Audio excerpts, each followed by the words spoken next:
Yo, what's going on, everybody? We're here with another discussion video for you guys. Today we did a discussion video yesterday. It's me recording on Thursday. Yesterday was Wednesday, so there's a discussion video for you guys to watch. This might be uploaded on the same day as the Yasmin and Ryan review, or might be uploaded on a Friday or Saturday. We'll see how the upload scheduling goes. Depends on what other things happen during the editing of this video later.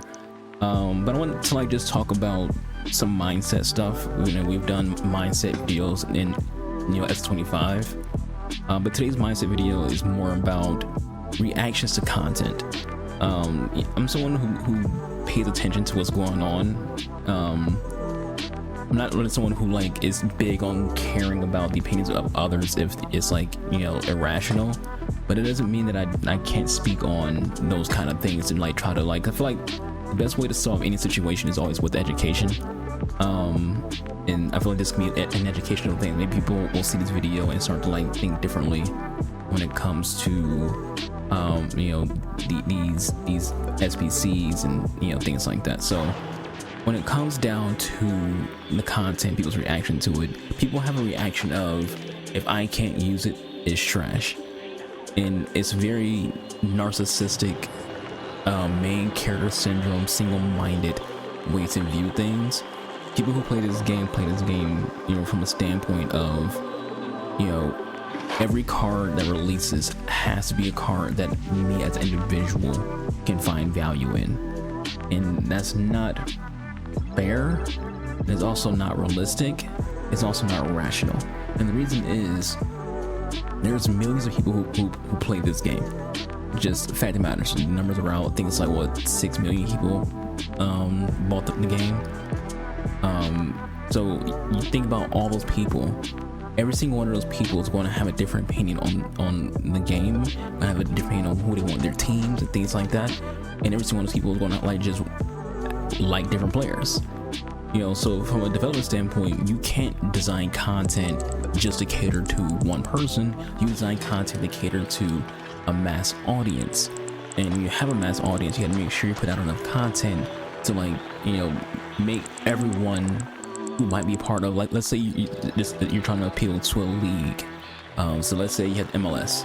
The MLS season's about to end. So when you're dealing with the season that's about to end, you're like, all right, let's get as much MLS content out as we can, because we won't be able to really do a lot of MLS content later because the season's going to be over, which means you won't be giving them any informs because they're not playing. You won't be giving them any promo cards unless it's the most meta the MLS players like a Messi or Luis Suarez, those kind of players, Heung-min Son, Thomas Muller, those players will get more promos because they're meta players, they're big name players, so you can just keep throwing them into promos and no one's going to care. But when it comes to the other players, who aren't those names, their best chance to get promo cards is right now.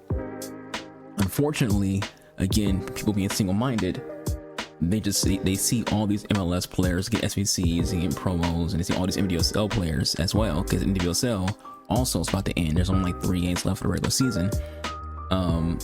So they're also getting a lot of promos and a lot of SBCs. People are like, oh, I'm tired of seeing all these NWSL cards, all these American cards. It's they're doing that because the season's about to end, and these cards, unless you're a Rodman, Sophia Wilson, those kind of players, they won't be getting any more promos for the remainder of the year. So for the most part, you won't see more NWSL players until things like Future Stars and Winter Wild cards to get Rodman a new card, or Team of the Season to get cards like a Tierra McCune a card, because at that point you're giving some of the other players cards. But it makes sense that EA would cater to a league that's about to end when it comes to their season. And if you don't, here's how I see content. If an SBC comes out that I don't find interest in, my usual thought process is, okay, cool, I just go about my day. I don't get mad about it. I don't get angry about it. I don't go ranting on social media about it.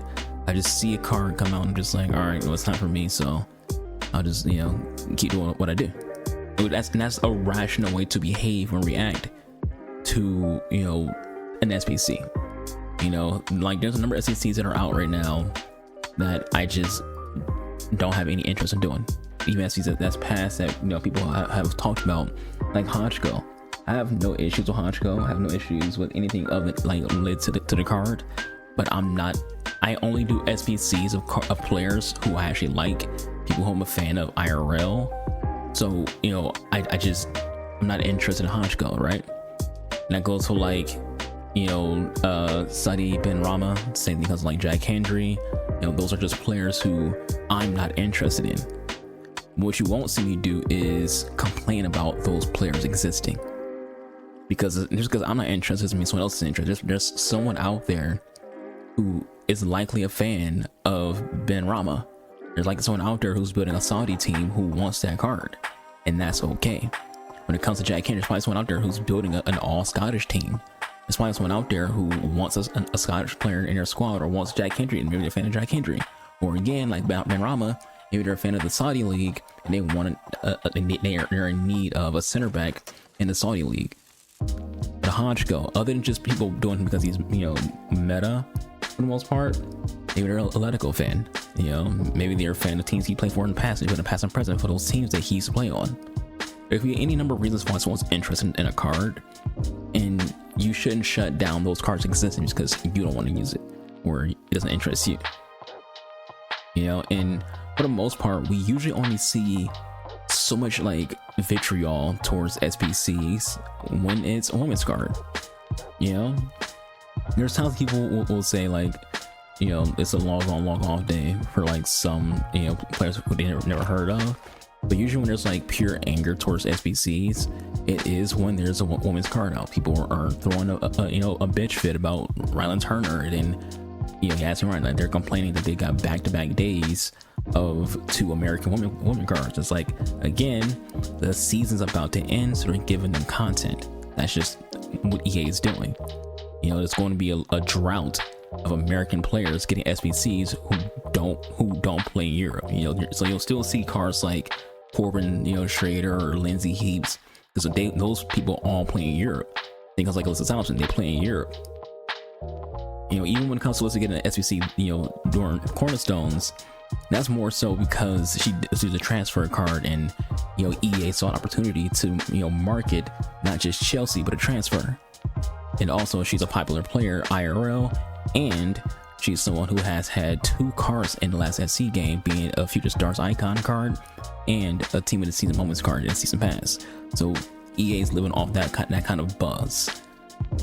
My general point is just be more open-minded. You know, don't be so close-minded and just hate every piece of content that doesn't appeal to you. You know, because if it's not for you, it means it's not for someone else. Someone out there is interested in that content. Someone out there will find joy in that content. And your thought process should be like, that's not for me. Cool. Someone else out there will like it. That's how you should see it, instead of just being angry. But this community is so negative and so toxic. Anything that just doesn't appeal to them just becomes something they're angry about. And, you know, to be honest with you, some of that also just stems from the thirst to like be constantly, you know, obtaining something. You know, people have a gambling addiction, especially people who play this game. So there's this constant thirst for like, I'm getting something every single day. You know, every day I'm getting, like, no matter if it's from a pack, whether it's from objectives, whether it's from SBCs, I'm getting. That's people's like thought process in the game. And so when there's a break in that, when there's like an SBC that comes out, or even a promo that doesn't have cards in it that they hope they can get something out of, and they're like, oh well, this is bad.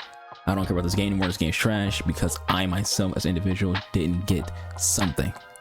I need to have some reason to play the game other than gameplay. That's kind of how people's thought process works.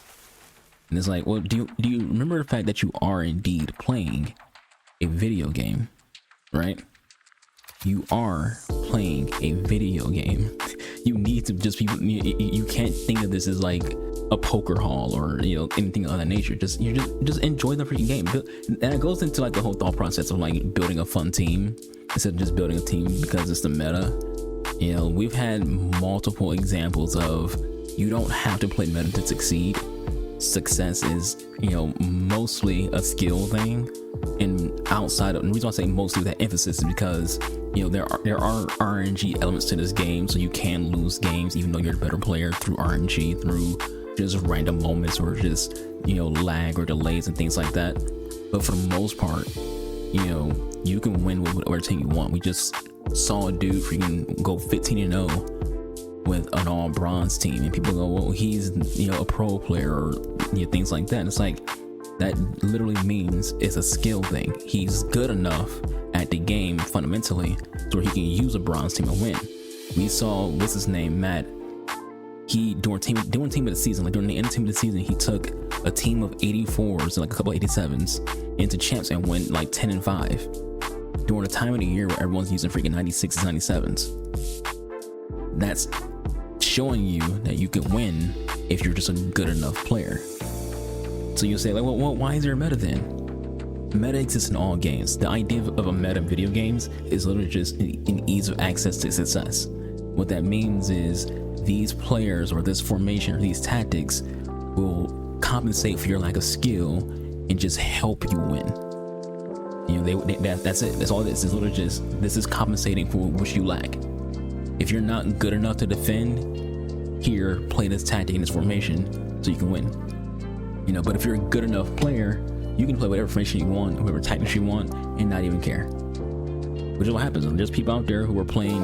There's videos that you'll see like, oh, I won freaking 12 and 3 with, you know, a 3-4-3. I went freaking, you know, 11 and 4 with a 3-5-2. Like you'll see things like that all the freaking time. And then you yourself will go use that formation and be like, well, this formation sucks. It's a skill thing.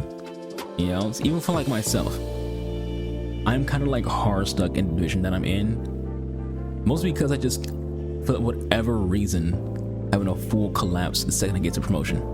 I'll cakewalk every game until promotion and then just collapse. That's not my team being bad. Like, yeah, I have like players like my CDMs are definitely behind the power curve, and so is my keeper behind the power curve. But the team itself is not the reason like why I keep losing the promotion game. It's just me, you know, just not being on my A game in that given game every single time. Apparently that's a skill thing. You know, I need to freaking figure out, you know, for myself defensively, or, you know, more so just closing out games, because I'll be in games where I'm leading the entire freaking game, and then, you know, towards that end, you know, there's a form of class. I don't know if it's just if it's stamina or whatever it is. It could be like my teammates. Could be my opponents just changing their tactics up and it's just countering what I'm doing. It could be a number of things, but it's not the team. It's just the person behind the sticks, and that's how you should see it when it comes down to that. But that's it for this video. We kind of been dragging on. We don't need the video to be too long, so I'll catch you guys on the next one. Hope you enjoyed the gameplay. The gameplay in the background was from a Twitch stream that I did on my second account. Second account exists just to, like, I can play games when I've already done what I want to do in the main account. So I don't play this account a lot, but it is kind of like more fun because I don't really care about results as much on that account. So yeah, hope you all enjoyed the gameplay. I'll catch you guys on the next one. You went to Archer. I will see you guys. I'm out of here. Deuces.